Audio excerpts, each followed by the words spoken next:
ఫస్ట్లో భయం ఉండేది, వీళ్ళంతా ఎప్పటి నుంచో ఉన్నారు, వీళ్ళతో నేను ఎలా మింగిల్ అవ్వగలుగుతాను అని చెప్పేసి. బట్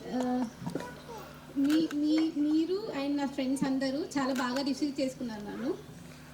చాలా నేర్చుకున్నాను. First of all competitive spirit అనేది నేను పెంచుకున్నాను నాలో. ఇక్కడ ఈ స్కూల్లో అన్నిట్లలో పార్టిసిపేట్ చేయడం కానీ, ఒక్కొక్కరు ఒక్కొక్కలాగా అనిపించేది. మేడం మాట్లాడే విధానం, సార్ టార్గెట్స్ పెట్టే విధానం చదవడానికి. తిరుపతి సార్, తెలుగు సార్ నన్ను అమీనా అమీనా అని పిలుస్తుండే, అమీనా అని పిలుస్తుండే. డోంట్ సార్, నవీనాని అమీనా అని పిలుస్తుండే. లైక్ అంటే తన సార్కి ఇష్టం అలా పిలవడం.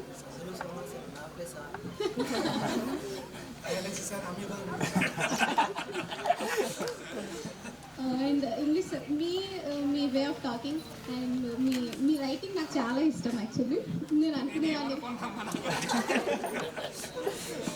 నెక్స్ట్ మ్యాథ్స్ అంటే చాలా భయం ఉంటుంది.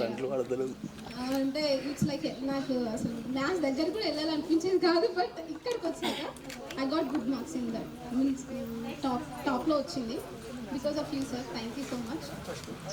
ఆఫ్టర్ దట్ నేను కాంపిటేటివ్ ఎగ్జామ్స్ ప్రిపేర్ అవ్వడానికి కూడా మీరు ఇచ్చిన స్కోపే. మీన్స్ నేను మ్యాథ్స్ నేర్చుకున్న దాన్ని బట్టి నేను కాంపిటేటివ్ ఎగ్జామ్స్ కూడా ప్రిపేర్ అయ్యాను. అది మీ నేర్పించినది నాకు చాలా హెల్ప్ అయింది. బట్ ఐ గాట్ ఎస్బీఐలో నాకు ప్రిలిమ్స్ వచ్చింది, బట్ మెయిన్స్ పోయింది. ఎస్బీఐ గోట్ బ్యాంక్ ఎగ్జామ్లో. సో నేను క్విట్ చేశాను. ప్రజెంట్గా నేను సాఫ్ట్వేర్ డెవలపర్గా చేస్తున్నాను రోబోక్స్ అనే కంపెనీలో. ఫస్ట్ హెచ్డిఎఫ్సిలో చేశాను, బట్ డొమైన్ చేంజ్ అవ్వాల్సి వచ్చి నచ్చక నేను మళ్ళీ సాఫ్ట్వేర్ డెవలపర్గా ఇప్పుడు జాయిన్ అయ్యాను.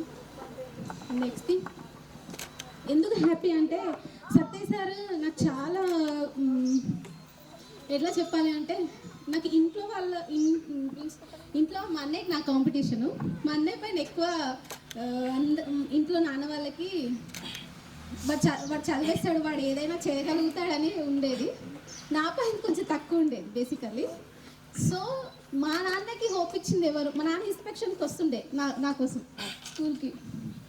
అంటే తిని చదువుతుందా లేదా, హౌ ఇస్ ఇట్ గోయింగ్ అని. అప్పుడు సత్య సార్ ఒకటే మాట చెప్పారు మా నాన్నకి, మీ కూతురు చాలా బాగా చదువుతుంది, అబౌవ్ 500 షీ విల్ గెట్, నేను అష్యూరిటీ ఇస్తున్నాను అని అరెస్ట్ మాట చెప్పారు. అలానే నేను నిలబెట్టుకున్నాను. దాని తర్వాత మా నాన్న ఇంకెప్పుడు స్కూల్కి రాలేదు. ఆ హోప్ ఇచ్చినందుకు థ్యాంక్స్. ఫస్ట్ నాకంటే నన్ను మీరందరూ ఎక్కువ నమ్మినందుకు చాలా thanks. 506 sir. Yeah, in most of the subjects I got 95, above 90 only, but only I got less. I don't know why. Satya sir ఒకసారి నాకు కలిసారు. ఎక్కడ అంటే కరీంనగర్లో నేను స్టే చేస్తున్నప్పుడు.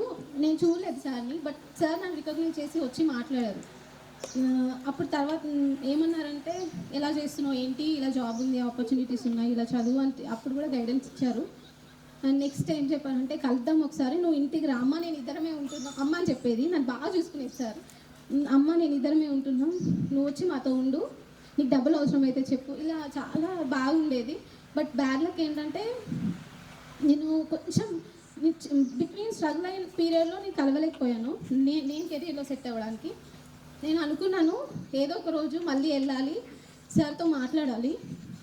సార్ నేను ఇది చేస్తున్నా మీ స్టూడెంట్గా, మీరు ఇచ్చిన, నా పేరెంట్స్ కంటే ఎక్కువ మీరు ఇచ్చిన హోప్ని నేను ఫుల్ఫిల్ చేశాను అందాం అనుకున్నా. బట్ నేను అది చేయలేకపోయాను. సార్ని చాలా ఉండే కలవాలని, బట్ కలవలేకపోయాను. ఆ రిగ్రెట్ మాత్రం ఉంది నాలో, అది లైఫ్ లాంగ్ ఉంటుంది. Only person in my life Satya sir. ఎప్పటికీ మర్చిపోలేను నేను సార్ని. సార్ ఎక్కడున్నా ఆత్మశాంతి చేకూరాలని కోరుకుంటున్నా. అండ్ థ్యాంక్ యూ సార్ అందరికీ ఈ ఛాన్స్ ఇచ్చినందుకు. అండ్ ఈ ఈవెంట్ని ఇంత బాగా రన్ చేస్తున్నా, సక్సెస్ఫుల్గా రన్ చేసినందుకు గైస్ మీ అందరికీ చాలా థ్యాంక్స్. అండ్ వచ్చినందుకు కూడా చాలా థ్యాంక్స్. నేను ప్రత్యేకించి నైట్ 11 o'clock వచ్చా. ఎందుకు అంటే ఈ మూమెంట్ మిస్ అవ్వద్దు. లైక్ సత్య సార్ లాగా మళ్ళీ నేను సత్య సార్ విషయంలో ఫీల్ అయింది, ఇంకెప్పుడు ఫీల్ అవ్వద్దు అని చెప్పేసి నేను రావడం జరిగింది. Thank you so much for giving this chance ఇచ్చిన